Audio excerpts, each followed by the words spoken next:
Mga kababayan, may makita tayo ditong isang pugad ng ibon. Ito, nandito sa puno ng kakao. Yan. Ang pagtatanim natin, mga kakao farmers, ay nakakatulong sa ating kapaligiran.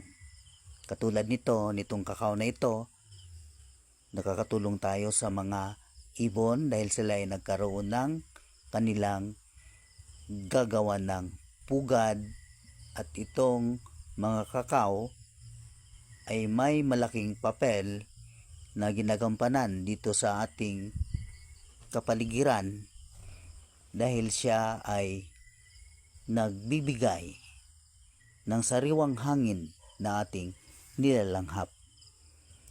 Sabi nga nila ay more trees, more oxygen to breathe. Itong cacao farm na ito, mga kaibigan, ay ilang pagsubok na ang kanyang hinarap.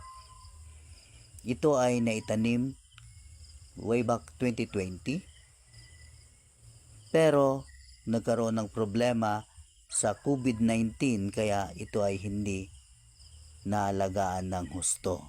At ito yung first time niya na pamumulaklak. Yan, may makikita tayong mga bulaklak dito sa puno ng kakao na ito at yung mga katabi niyang puno.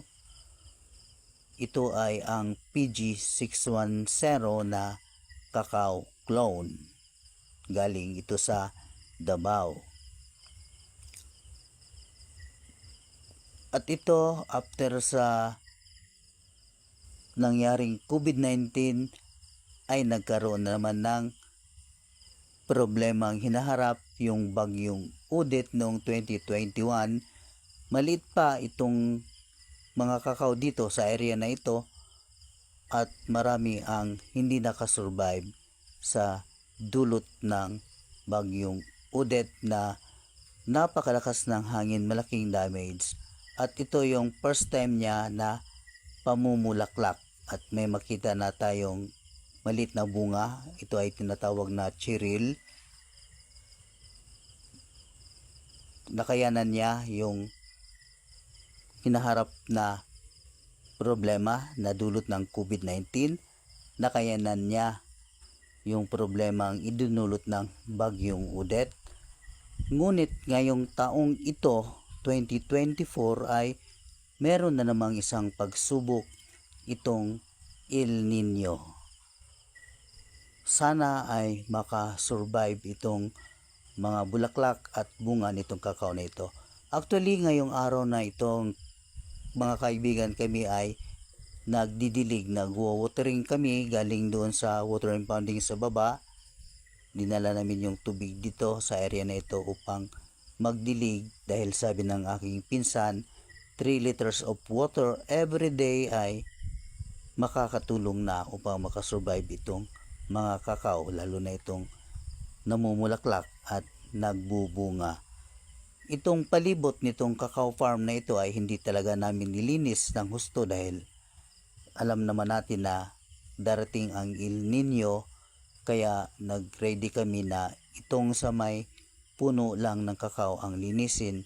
Yung paligid niya ay wag muna dahil yung mga damo na nasa paligid ay nakakatulong naman, magbibigay ng lamig, moisture sa ating mga kakao dahil sila hihigop ng lamig sa gabi at sa araw naman ay yun ang lalanghapin ng kakao. Ngunit sa tindi ng init na dulot ng El Nino, yan, mapapansin natin na mamatay na yung ibang mga damo at tayo ay nabahala ng husto kung kailan pa magkaroon ng ulan. At sana naman ay huwag namang magpatuloy itong sobrang init na ito. At ito, mga kaibigan, ay isang example ng isang cacao farm na tatlong pagsubok na ang kanyang hinarap. Nakayanan yung dalawa at itong pangatlo ngayong El Nino na ito ay nagsisikap na kami na makayanan din ang problemang ito. Alam niyo mga kapatid, itong mga puno ng kakao, kung ating aalagaan lang ay aabot ng hanggang 200 years old. Kailangan alagaan ng husto dahil ang makikinabang nito ay ang susunod na mga henerasyon. Mawala man tayo dito sa mundo, ang kakao ay mananatili.